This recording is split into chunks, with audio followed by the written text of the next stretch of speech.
오늘 저희가 함께 읽은 사무엘상 15장 말씀에는 사울이 하나님께 불순종한 장면이 기록되어 있습니다. 사울은 아말렉 족속을 진멸하라는 하나님의 말씀에 불순종했습니다.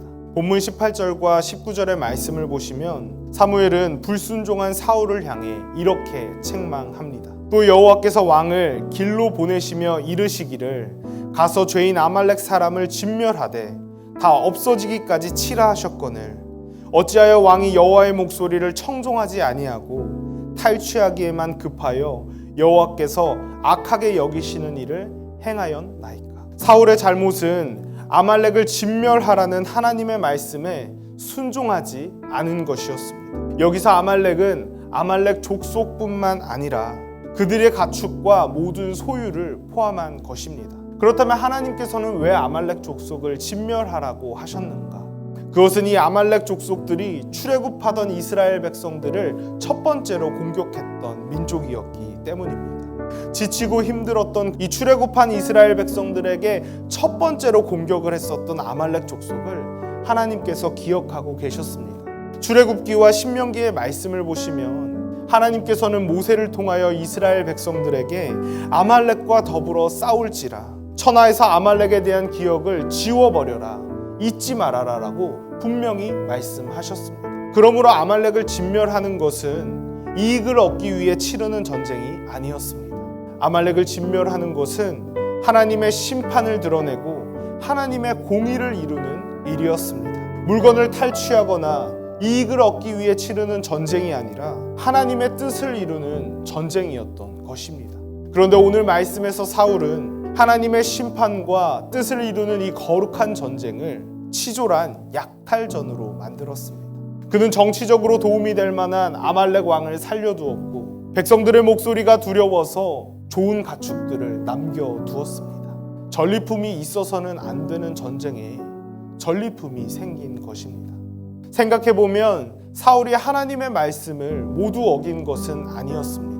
사울은 아말렉 족속과 더불어 싸웠고 승리했습니다. 다만 정치인답게 왕답게 여러 가지 상황들을 고려하면서 자신이 생각하는 최선의 선택을 했을 뿐입니다. 그런데 성도님들, 중요한 것은 하나님께서는 그 사울의 반쪽짜리 순종을 보시고 나를 따르지 않았고 나의 명령을 행하지 않았다라고 말씀하셨다는 것입니다.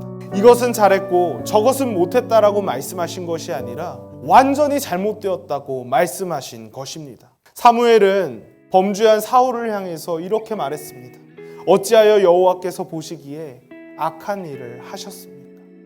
성도님들, 성경은 반쪽짜리 순종은 순종이 아니라고 말합니다. 사무엘서 15장 9절의 말씀에는 아말렉을 진멸하는 사울의 모습을 기록하고 있는데 뭐라고 기록하냐면요, 사울과 백성이 모든 좋은 것을 남기고 진멸하기를 즐겨하지 않고 가치 없고 하찮은 것은 진멸하니라라고 기록되어 있습니다. 저는 이 말씀을 이렇게도 읽을 수 있다고 생각합니다. 사울은 하나님의 말씀을 지키고 싶어 하지 않았다. 그는 하나님의 말씀 중에서 자기가 지키고 싶은 것만 지켰다. 성도님들, 우리가 순종에 있어서 쉽게 빠질 수 있는 함정은 부분적으로 순종하는 것입니다. 나의 지위와 나의 평판과 내가 처한 상황에 긍정적인 영향을 주는 말씀만 취하고 나를 불편하게 하고 나를 두렵게 하고 나에게 불이익을 주는 말씀은 지키지 않는 것, 바로 그렇게 부분적으로 순종하는 것이 순종에 있어서 우리가 빠질 수 있는 함정입니다. 우리가 그렇게 살아간다면 우리의 믿음의 여정은 사울과 같이 분명히 실패로 끝나고 말 것입니다.